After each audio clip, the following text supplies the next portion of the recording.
सभी विद्यार्थियों को मेरा नमस्कार। हम सुजान भगत पाठ को प्रारंभ कर चुके हैं। सुजान भगत पाठ के वीडियो 3 में हम सुजान भगत पाठ के तीसरे भाग को प्रारंभ कर चुके थे। तीसरे भाग में पेज नंबर 7 के पहले पैराग्राफ तक हो गया था।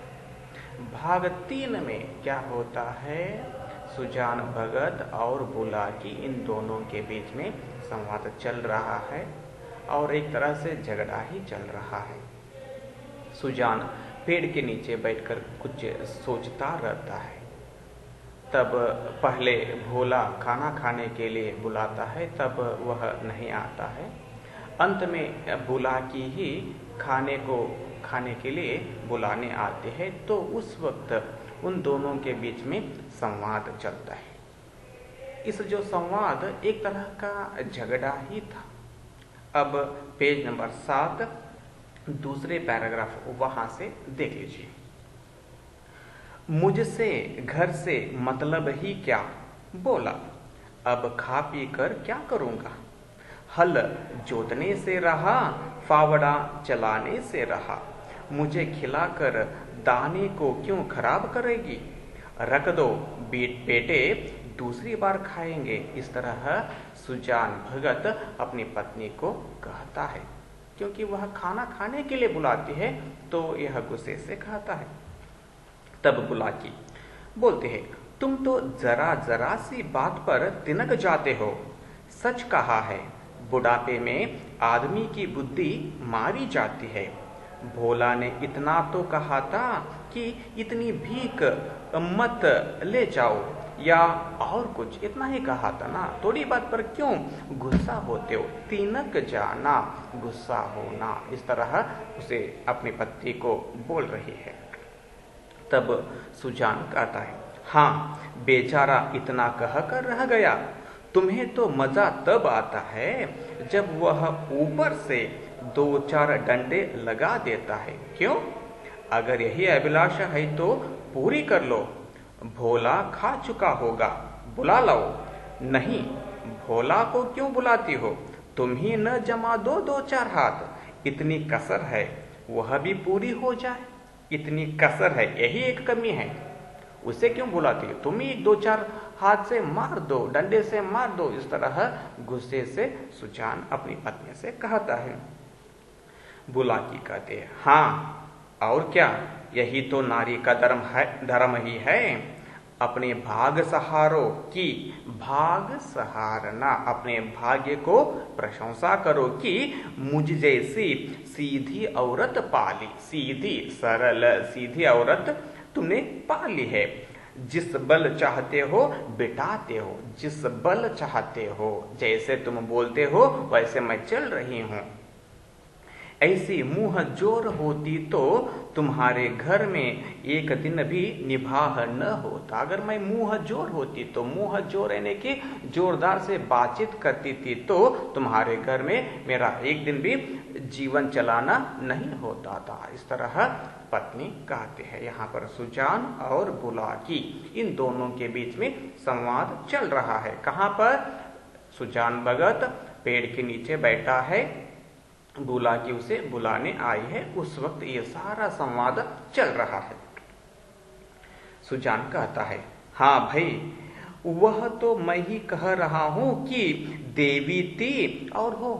तुम देवी थी और अब भी हो। इस तरह व्यंग्य से यह भी कहता है, मैं तब भी राक्षस था और अब भी दैत्य हो गया हूं। मैं पहले भी राक्षस था, अब भी दैत्य। दैत्य शब्द का अर्थ भी राक्षस ही होता है। बेटे कमाऊं हैं, उनकी सी न कहोगी तो क्या मेरी सी कहोगी। मुझसे अब क्या लेना देना है। अब बेटे कमाई कर रहे हैं, बेटे जैसे नहीं कहोगी तो मेरे जैसे कहोगी क्या। इस तरह सुजान कहता है। इसका अर्थ है, बुलाकी क्या कर रही थी, जैसे बेटे बोल रहे थे वैसे वह कह रही थी। बुलाकी, तुम झगड़ा करने पर तुले बैठे हो और मैं झगड़ा बचाती हूं कि 4 आदमी हंसेंगे। चलकर खाना खा लो सीधे से, नहीं तो मैं जाकर भूखी सो रहूंगी। अगर तुम नहीं खाना खाते हो तो मैं भी क्या करूंगी, भूखे से सोती हूं। इस तरह बुलाकी कहती है। तब सुजान कहता है, तुम भूखी क्यों सो रहोगी, तुम्हारे बेटों की तो कमाई है।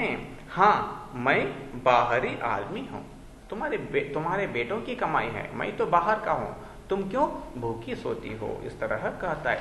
तब बुलाकी, बेटे तुम्हारे भी तो हैं, मक्कु निन्नो हौदला, निन मक्कु न हौदला। इस तरह बुलाकी। तब सुजान, नहीं, मैं ऐसे बेटों से बाज आया हूं, मैं इस तरह के बच्चों से बाज आया हूं। बाज आना, अलग होना। किसी और के बेटे होंगे, मेरे बेटे होते तो क्या मेरी दुर्गति होती, अगर मेरी इस तरह का दुर्गति होती थी क्या। इस तरह हम सुजान कहता है। तब बुलाकी, गालियां दोगे तो मैं भी कुछ कह बैठूंगी, तुम कुछ गालियां मत दो, अगर मैं भी गुस्से में आकर कुछ कह बैठती हूं।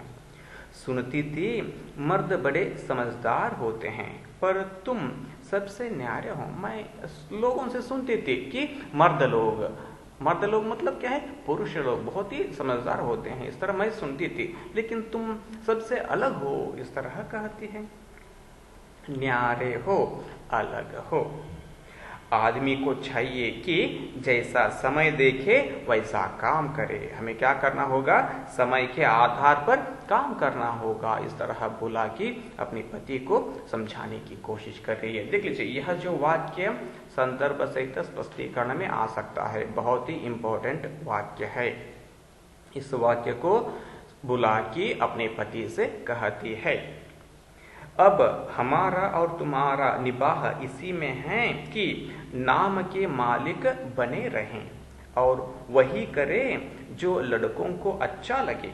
मैं यह बात समझ गई, तुम क्यों नहीं समझ पाते। देख लीजिए, अब हमें सिर्फ नाम के मालिक की तरह रहना चाहिए, बच्चे जैसे बोलते हैं वैसे हमें रहना चाहिए। यह बात तुम समझ लो, मैं तो समझ चुकी हूं और तुम भी समझो। इस तरह अपने पति को बता रही है। जो कमाता है उसी का घर में राज होता है, यही दुनिया का दस्तूर है।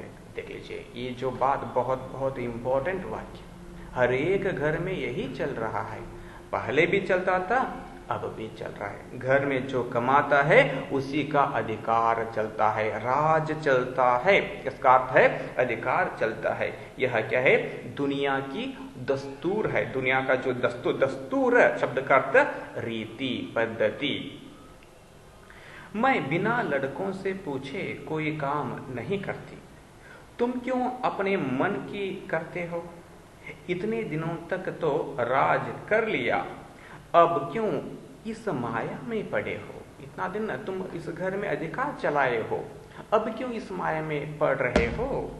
आधी रोटी खाओ, भगवान का भजन करो और पड़े रहो, चलो खाना खा लो। इस तरह बुलाकी अपने पति से कह रही है।